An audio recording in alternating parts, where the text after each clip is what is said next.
I stayed late again last night, Ethan. The presentation is ready, I said, holding the folder to my chest like it could protect me. He didn't look up. His fingers tapped against the desk. Would you like me to walk you through it? I asked, forcing my voice to stay calm. Finally, he glanced at me, eyes sharp and cold. No need. Sit. I froze, then slowly pulled the chair. The air in his office felt heavy, like a storm waiting. You've been here what, 2 years? He asked. Almost 3. I whispered. I've worked on every major campaign since he cut me off. That's the problem. My throat tightened. I don't understand. You're competent, sure, he said, leaning back. But when clients walk in, they don't see someone who represents us. My heart thudded. Represents us? His lips twisted. You're not the type. Not polished enough. Not pretty enough. The words hit me like a slap. Heat rushed to my face. Not pretty enough? He shrugged. This industry is image. You don't fit. I've hit every deadline. I've handled clients who refuse to work with anyone else. You know that. Doesn't matter, he said coldly. The board agrees. We're letting you go. A laugh slipped out, sharp and bitter. You're firing me because of my face? Because of perception, he corrected. Perception? My hands shook as I gripped the folder. I gave everything to this company. Nights, weekends, my entire life. His gaze didn't waver. It's business. You're a coward, I snapped, hiding behind the board, pretending this is about strategy when it's about your shallow standards. He stood, voice low but cutting. Watch your tone. You're dismissed effective immediately. The office door opened. I hadn't noticed Carla, the receptionist, lingering nearby. Her eyes widened at my flushed face. You heard all that, didn't you? I whispered. Carla bit her lip. I am sorry. Ethan waved her away. Close the door. No, I said quickly. Leave it open. My voice rose. Let everyone hear what kind of man runs this place. He stiffened. Enough.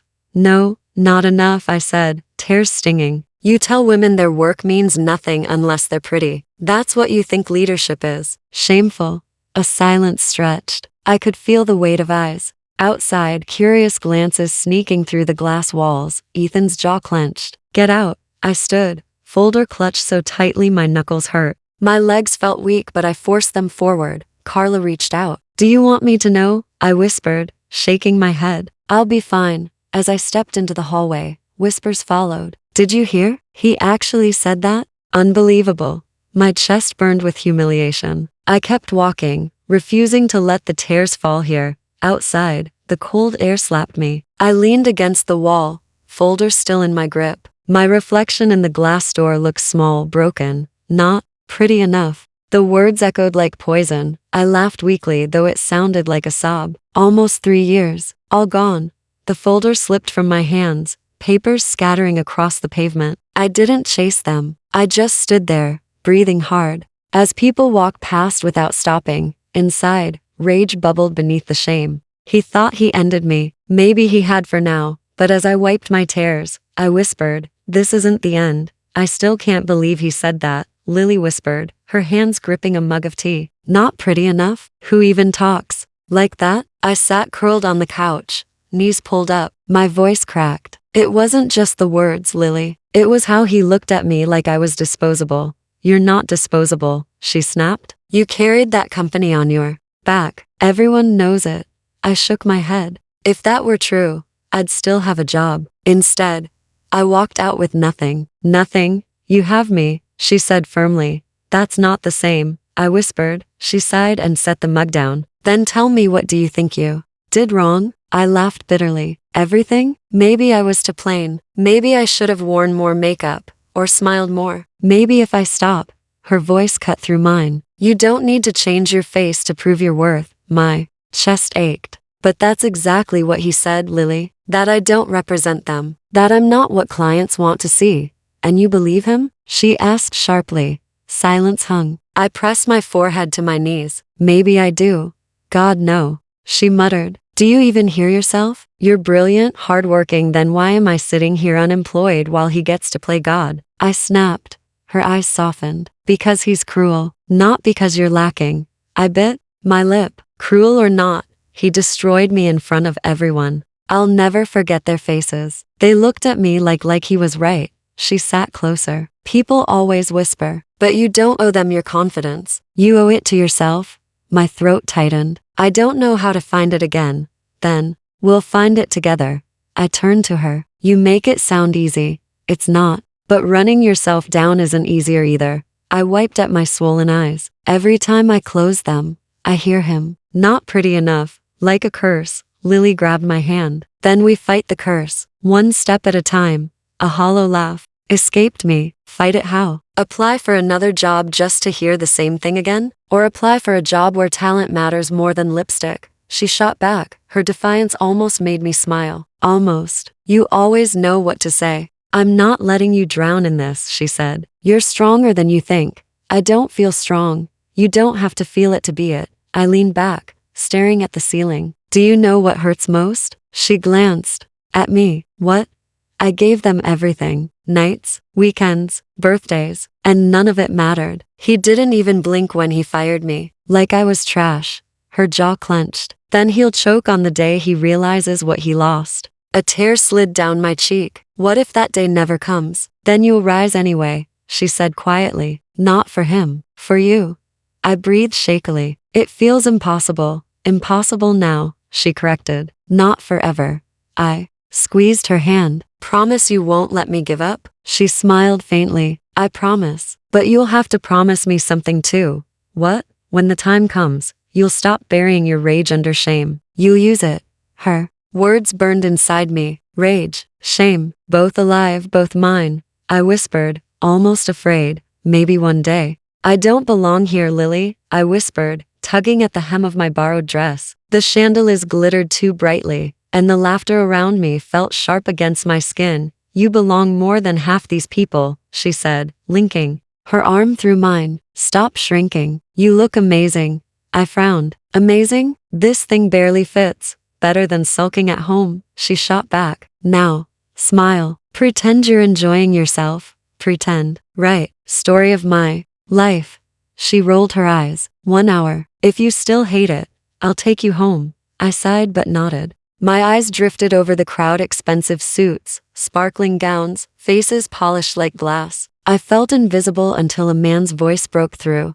First time at one of these? I turned. A tall man with warm eyes and a calm smile stood beside me, holding a glass of water instead of champagne. Yes, I admitted. And it shows. Doesn't it? A little, he said with a chuckle, but not in a bad way. You look like you'd rather be anywhere else. I huffed softly. Guilty. So why are you here? My friend. I gestured toward Lily, who was already deep in conversation across the room. She insisted. She has good instincts, he said. I'm Daniel. I hesitated before shaking his hand. I'm well, just me. Just you? He repeated. That sounds interesting. What do you do? I froze. My throat tightened. The word unemployed hovered bitterly. I used to work in marketing, I said finally. Used to? His tone was gentle, not prying. I was fired, I admitted, swallowing hard. Not for my work, for something else. He tilted his head. That doesn't sound fair. It wasn't, I muttered. Then it says more about them than you. The certainty in his voice startled me. I looked at him carefully. You say that like you mean it. I do, he said. I've built companies. I've seen talent ignored for the wrong reasons. It always comes back to haunt those who overlooked it. Something in my chest loosened. You don't even know me. Then tell me, he said simply. Tell you what? Who you are when you're not carrying someone else's judgment. I blinked. I don't even know that myself anymore. Then, maybe tonight is a good time to start finding out. I laughed softly. You make it sound easy. Not easy, he said, shaking his head, but possible. I sipped the drink he handed me, sparkling water, not wine. You don't drink? Not much, he said. I like to stay clear-headed.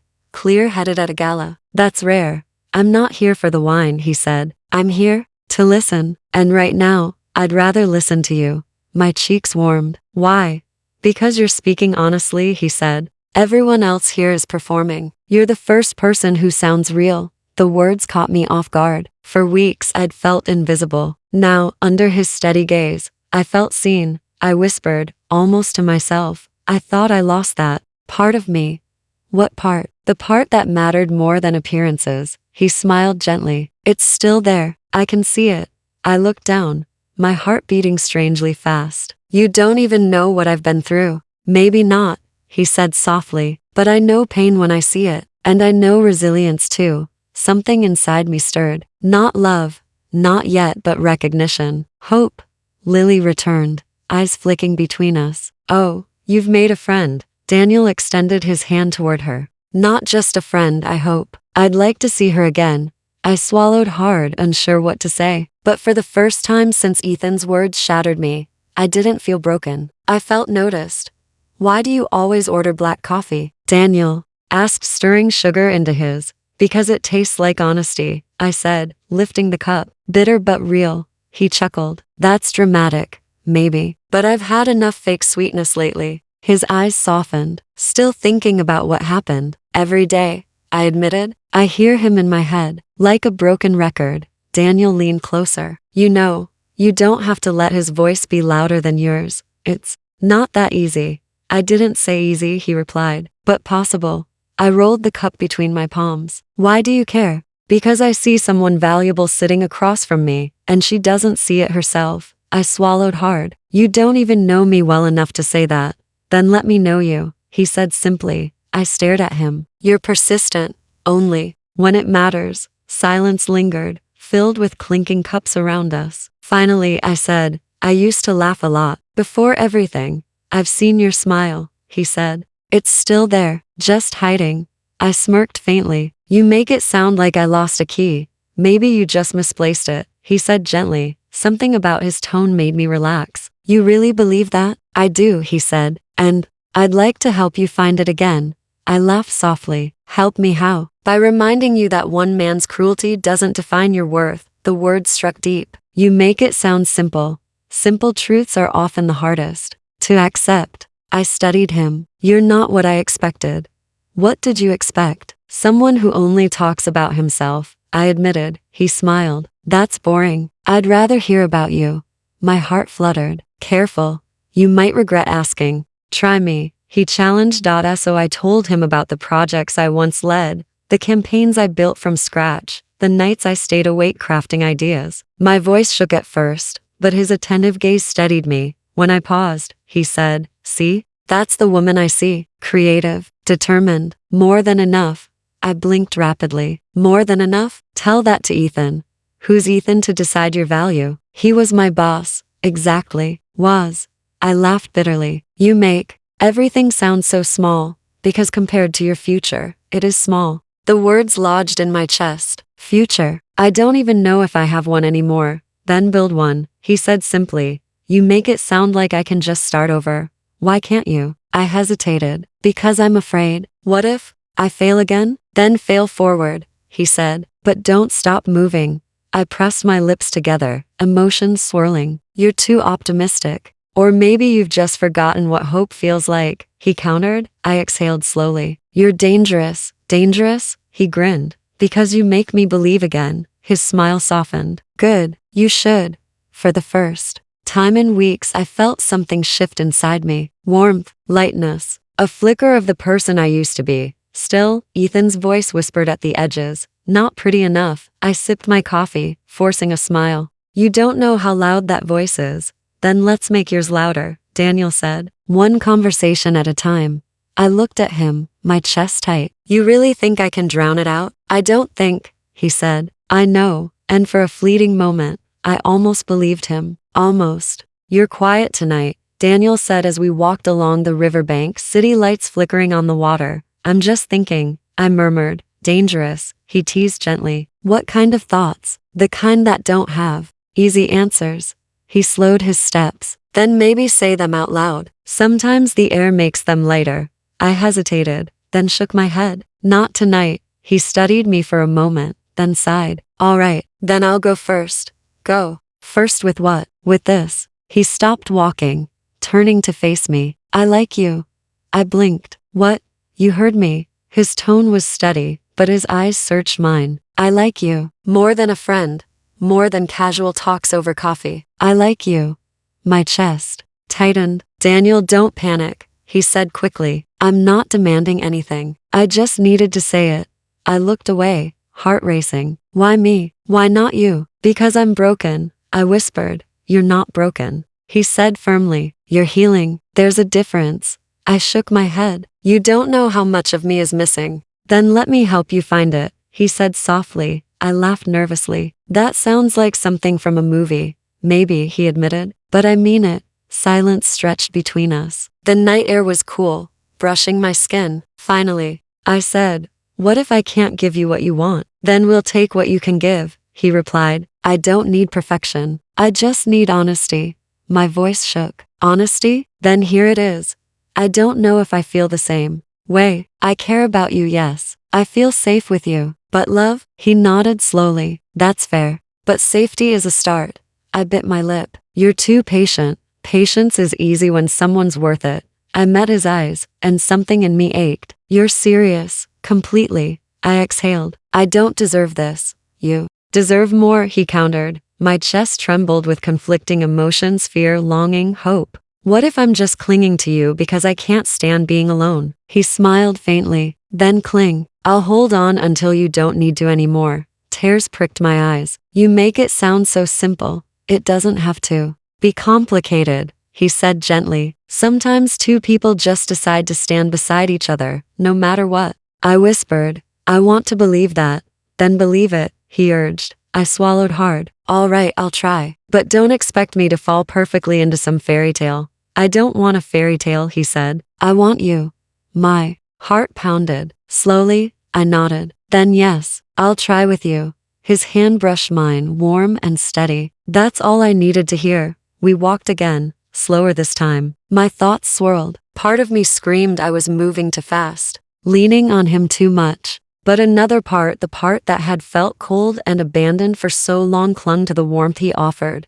Do you regret saying yes already? He asked softly. No, I admitted. I'm just scared. He squeezed my hand. Then we'll face scared together. I closed my eyes for a moment, letting the sound of his voice sink into me. Maybe it wasn't love yet. Maybe it was survival. But for now, survival was enough. Why are we here? I asked as Daniel led me into the quiet garden behind the restaurant. The lanterns glowed faintly, casting golden light over the roses. You'll see, he said, that calm smile tugging at his lips. I frowned. You're acting suspicious? Suspicious? That's not the mood I'm going for. Then what is the mood? He stopped beneath the archway. Hopeful. I tilted my head. Hopeful about what? About us. My heart skipped. Daniel, let me talk, he said gently. I've been holding this in too long. I crossed my arms, nervous. You're scaring me. Good. He chuckled softly. That means it matters. I bit my lip. Go on. He inhaled, then looked straight into my eyes. I don't want to imagine life without you. The words hit me like a wave. What? I mean it, he said firmly. Since the day we met, you've been the only real thing in every crowded room. I can't go back to a life where you're not there. My chest tightened. Daniel, we haven't even, I know, he cut in. It's fast. It's reckless. But when something feels this right, why wait for permission from a calendar? I stared at him. Are you saying? Yes, he whispered, pulling a small box from his pocket. My breath caught. Daniel, no, yes, he repeated, opening it. A simple, elegant ring glimmered under the lantern light. Marry me. Tears pricked my eyes. You can't be serious. I've never been more serious, he said. I don't need time to know what my heart already knows. My voice trembled. This doesn't make sense. I'm still broken. I'm not ready. You're not broken, he interrupted firmly. You've been hurt, yes, but broken? Never. You're stronger than anyone I know. I shook my head, tears sliding down. You don't see the nights I fall apart. I don't need to, he said softly. I see you still standing the next day. That's enough. I pressed a hand to my mouth. Daniel, this is insane. Insane is letting you slip away, he said. I'd rather be foolish with you than wise without you. The words cracked something inside me. Why me? Because you make me better, he said without hesitation. Because every word you speak, every stubborn look you give, reminds me what's real. I can't lose that. I won't. My heart pounded. And what if I fail you? Then we fail together, he whispered. But I'd rather fall with you than stand without you. I laughed through tears. You're impossible. Then, say yes to impossible, he urged, holding the ring out. Say yes to me.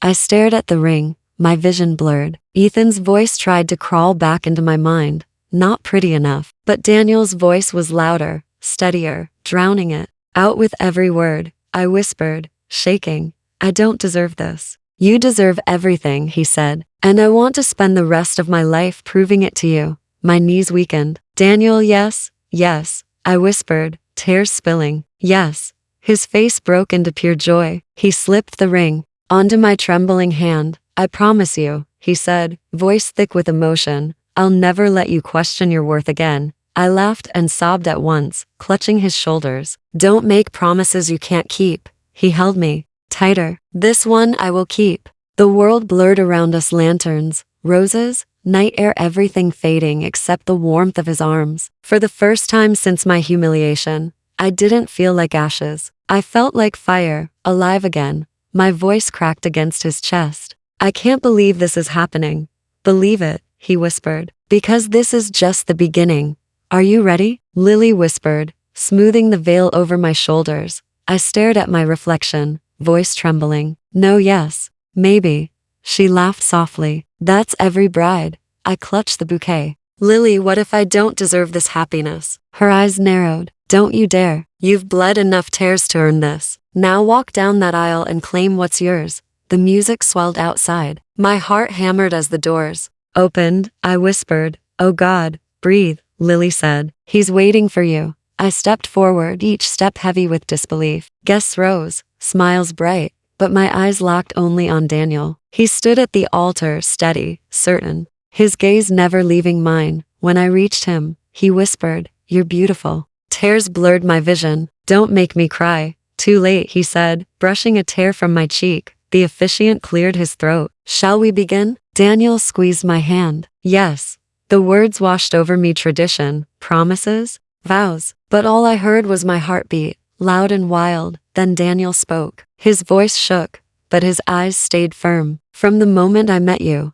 I saw strength where you saw scars. I saw fire where you saw ashes. I promise to spend my life proving to you what I already know. You are more than enough. My tears spilled freely. Daniel, he smiled faintly. Your turn. My throat ached, but I forced the words through. I thought I was broken. I thought I was unworthy. But you showed me that love isn't about perfection, it's about choosing each other every day. So I choose you. Today, tomorrow, always. The guests sniffled. I caught Lily wiping her eyes. The officiant's voice rang clear. Do you, Daniel, take her to be your wife? I do, he said instantly. And do you? I do. I interrupted, my voice strong. Laughter rippled through the crowd. Daniel grinned. Impatient, certain, I whispered. Then by the power vested in me, the officiant declared, I now pronounce you husband and wife. Finally, Daniel murmured before kissing me. Applause thundered around us, but all I felt was his lips, his hands, his promise. When we pulled apart, I whispered, this doesn't feel real. It's real, he said firmly, and it's ours. We walked down the aisle together, hand in hand. I leaned close. Daniel, I never imagined this after everything I went through. He kissed my knuckles. That's the point. Life wanted to surprise you. At the reception, Lily raised her glass. To my best friend, the woman who rose from ashes and now shines brighter than ever. And to the man who saw her light before she did. I flushed, whispering to Daniel, she makes me sound like a fairy tale. You are, he said. I nudged him. Stop, or I'll cry again. Cry, he whispered. It suits you. Later, as we danced, I leaned into him. Do you know what I was thinking walking down that aisle? What? That I'd never let anyone break me again. He held me tighter. Good, because now you've got me, and I won't let them. I closed my eyes, listening to the music, to his heartbeat. The woman Ethan tried to destroy had made it here, bride, wife, survivor. I whispered into his chest. This is fate, isn't it? No, Daniel said softly. This is choice, and I'll keep choosing you. Ready to see the office? Daniel asked as we stepped into the glass tower. I smiled nervously. Ready as I'll ever be. He laced his fingers through mine. You'll love it. Everyone's excited to meet you. My chest tightened. Everyone. I nodded, trying to steady my breath. As the elevator doors opened, voices filled the hallway. Daniel guided me forward, introducing me to faces and names I barely absorbed. I smiled, nodded, shook hands until my gaze caught his. Ethan. He froze. Mid-step, clipboard in hand. The smug confidence I remembered vanished in an instant. Ethan, Daniel said warmly, oblivious. This is my wife. I let the word hang. Wife. Slowly, deliberately, I extended my hand. Hello, Ethan. His fingers twitched before he forced a handshake. You two are married? Yes, I said evenly. Surprised? Daniel laughed. We just got back from our honeymoon. Best decision I ever made. Ethan's jaw worked. Congratulations, he muttered. Thank you, I replied sweetly, savoring the tightness in his voice. Daniel clapped him on the shoulder. Ethan's one of our senior managers. You'll be seeing a lot of each other. Oh, I look forward to that, I said, my eyes locked on Ethan's. His throat bobbed. Of course. We walked past, Daniel cheerfully explaining departments. My pulse thundered, but inside me burned a secret thrill. When we reached Daniel's office, I whispered, You didn't tell me he worked here. Daniel looked surprised. Didn't I? He joined a couple of years ago. You know him? I forced a smile. We've crossed paths. Daniel grinned. Small world, huh? Smaller than I thought, I murmured. Later, as Daniel discussed schedules with his assistant, Ethan slipped into the room. His voice was low, urgent. What are you doing here? I turned slowly. You heard him. I'm his wife. His face tightened. This can't be real. Oh, it's very real, I said. Funny, isn't it? You fired me because I wasn't pretty enough, and now I'm standing in the office you answer to. His eyes darted to the door. Keep your voice down. Why? I asked. Ashamed? He hissed. I was doing my job. No, I shot back. You were feeding your ego. And look where that brought you. His lips pressed thin. Don't think you have power here. I leaned closer, my smile sharp. Don't think I don't. Daniel's voice called from outside. Everything good in there? I straightened, smoothing my dress. Perfect. I called back. Ethan glared. If you say anything, I cut him off. Relax. I don't need to say a word. Your own choices will undo you. His breath hitched, anger flashing. You haven't changed. Oh, I have, I whispered. The difference is I don't fear you anymore. The door opened, and Daniel returned. Great. Everyone's ready for the team meeting. Shall we? I smiled at Ethan, stepping past him. Yes, let's. In the conference room, Daniel proudly introduced me to the staff. This is my wife. She'll be around more often, so get used to her charm. Polite laughter filled the room. I glanced across the table at Ethan. His knuckles whitened around his pen. I leaned toward him just enough to whisper, Fate's funny, isn't it? His eyes darkened, but he stayed silent. As the meeting began, I sat tall beside Daniel, my hand resting in his. Inside, I savored the delicious reversal. Ethan had once watched me walk out shattered. Now he had to watch me return, stronger, untouchable, and holding the very place he could never reach. Coffee? Daniel asked the next morning as we entered the boardroom. Yes, please, I said, settling into the chair beside him. He gestured toward Ethan, who hovered near the table. Ethan, would you mind grabbing another cup for her? Ethan stiffened. Of course, he muttered, disappearing toward the machine. Daniel leaned close. He's usually more confident. Must be nerves with you here. I smiled faintly. Something like that. When Ethan returned, he placed the cup in front of me. Cream. No sugar, right? I arched a brow. You remember. Daniel looked curious. You two know each other better than I thought. I sipped slowly, meeting Ethan's gaze. We've worked together before. Ah, that explains it, Daniel said cheerfully. Good. Makes this easier. I want her perspective on high-level decisions moving forward. Ethan choked slightly. Excuse me? Daniel looked puzzled. Problem? No, Ethan said quickly. Just unexpected. Daniel nodded. She's brilliant. I trust her judgment completely. When she speaks, assume she speaks with my support. Ethan's jaw tightened. Understood. I leaned back, voice calm. I'll do my best to add value. Daniel grinned. You always do. The meeting began. Charts projected across the screen. Ethan presented his quarterly plans, his voice steadier now. Though I saw the twitch in his hand, I waited until he finished, then asked, so the budget for client outreach, how much is allocated to follow-up campaigns? He glanced at his notes. Minimal. The priority is acquisition. Acquisition without retention bleeds resources, I said evenly. You'll spend more chasing new clients than nurturing the ones you have. Murmurs rippled around the table. Daniel leaned forward. She's right. Can you adjust that model? Ethan swallowed. Yes, of course. I smiled politely. Thank you. As the meeting continued, I asked more questions, each precise, each cutting through his slides. He stumbled more than once, scrambling for answers. Daniel whispered to me during a pause, "You've got quite the sharp eye. Old habits." I murmured. By the end, Ethan's face was tight, his confidence cracked. Daniel wrapped up cheerfully, assigning follow-ups. Ethan, coordinate with her on the revisions. I want her insights included in the final report. Ethan hesitated. With her? Yes, Daniel said firmly. She's my partner in every sense. My smile didn't waver. I'll make time. After the meeting, Ethan cornered me in the hallway. His voice was low, strained. What game are you playing? I tilted my head. Game? I'm simply offering input. You're undermining me, he hissed. No, I said calmly. I'm exposing what was already weak. His fists clenched. You think you're in control now? I stepped closer, lowering my voice. Not think. No.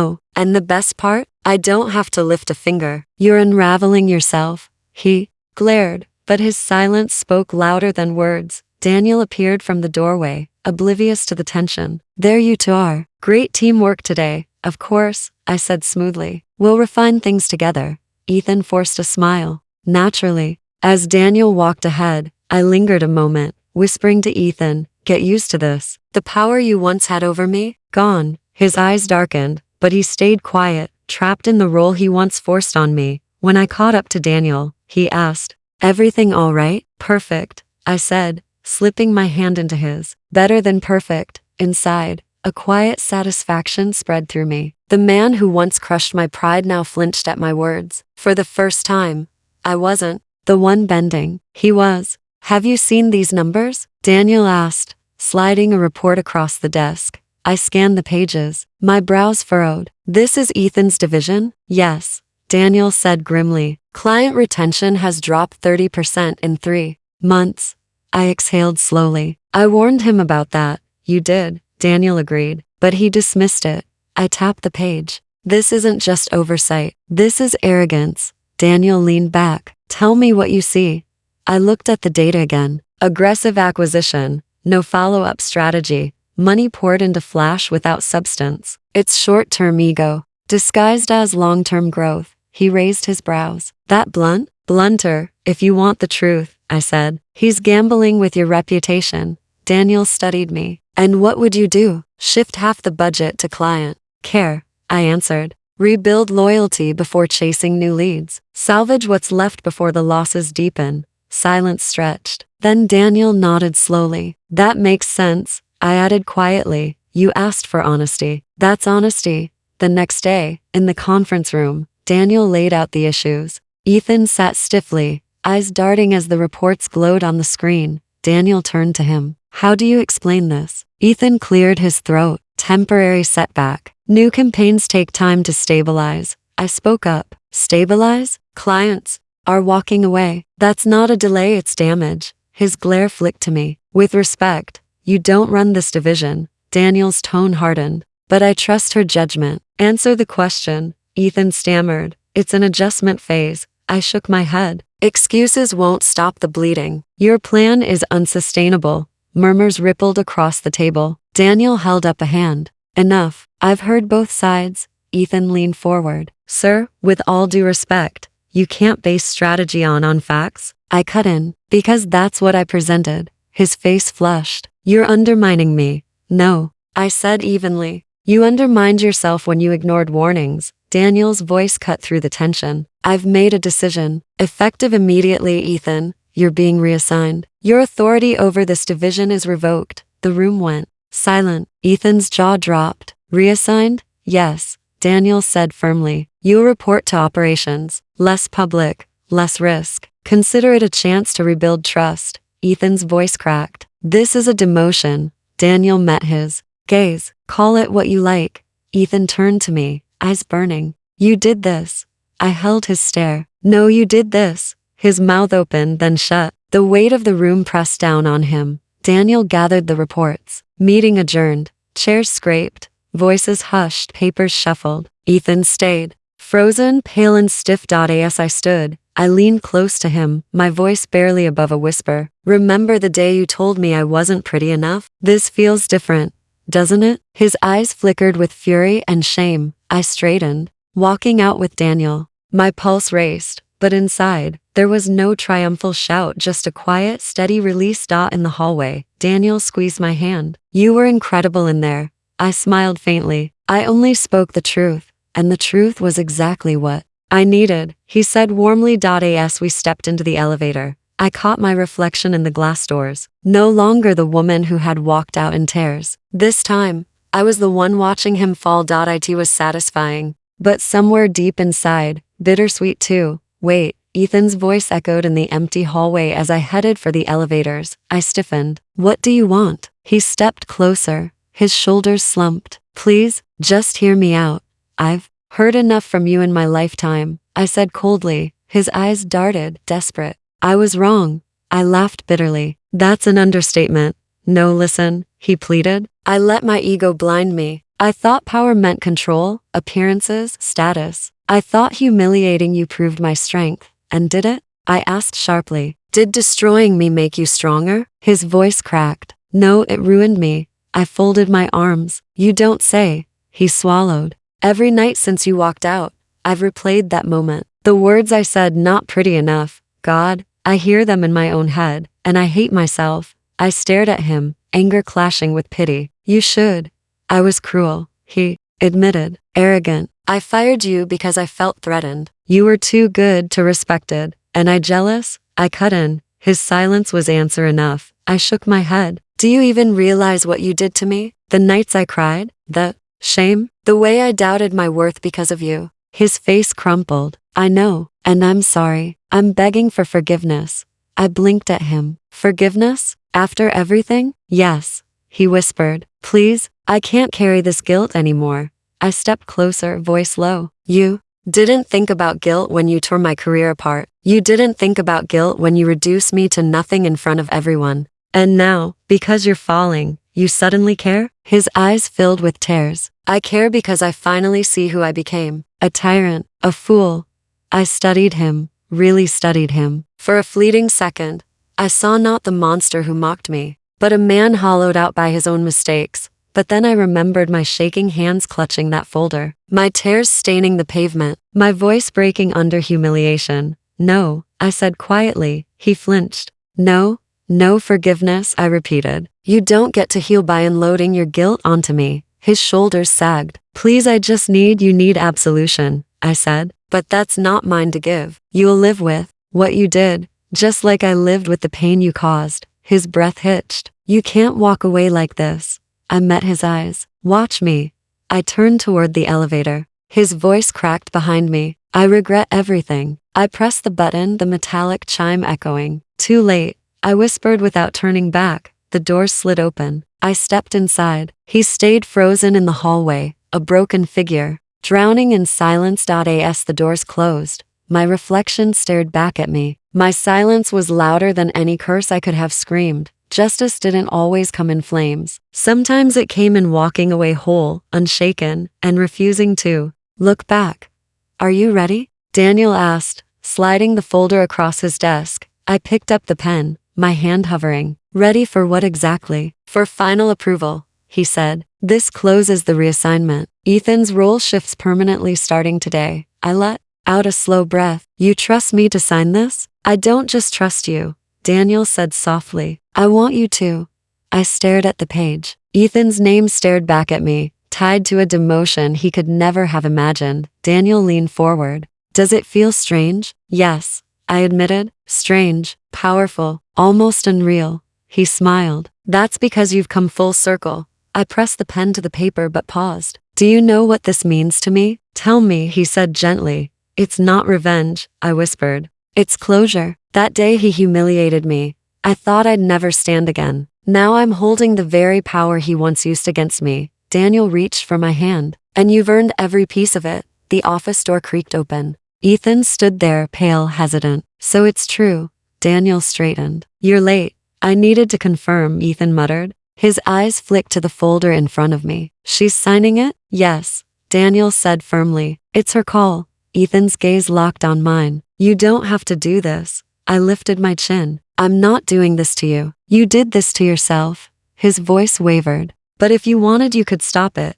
I shook my head slowly. And why would I? So you can keep wielding the same arrogance? No, this ends today. He stepped forward, almost pleading. Don't you want to win? Truly win? Walking away. Without striking me down, that would be victory. I smiled faintly. You still don't get it. I don't need to strike you down. You've already fallen. Daniel cleared his throat. That's enough. Ethan froze, but I held his gaze. You once told me I wasn't pretty enough. Look at me now, signing off on your demotion. Does that feel poetic to you? His lips parted, but no sound came. I pressed the pen firmly and signed my name. The ink spread across the paper, final and undeniable. Daniel took the file, closing it with quiet finality. It's done. Silence filled the room. Ethan's shoulders sagged as though the weight finally crushed him. I stood, smoothing my skirt. This isn't about revenge, Ethan. It's about me realizing I don't need your validation. I never did. I only needed to see myself clearly. He whispered, broken. And now you do. Yes, I said. And it feels like peace. Daniel touched my arm. We're finished here. I turned toward the door. Ethan remained frozen, a ghost of the man who once believed he was untouchable. I didn't need to say another word. My silence was heavier than any lecture. As we walked out, Daniel asked, how do you feel? Free. I said simply, like the chains I carried were never really mine. He smiled. Good, because you're more than what he ever saw. I squeezed his hand. I know that now. In the elevator, I caught my reflection in the mirrored wall. No tears, no fear, just me, steady, whole, unshaken. I whispered to myself, never again.